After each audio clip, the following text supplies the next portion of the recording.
Naumsa daw na siya guys. Oh.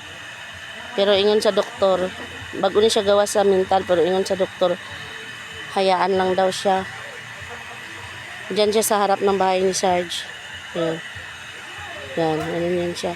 Pero okay lang, hindi man yan siya ginapakialaman ni Sarge kasi hindi naman daw nananakit. Kakalabas yan ng mental guys. Oh, tingnan mo. Yan. Ala. Naga-exercise siya. Nag-exercise siya. Yan damit niya guys. Yan damit niya. Nala. Aburido yung utak niya guys. Ala. Pero hindi naman siya nananakit. Mabait naman siya.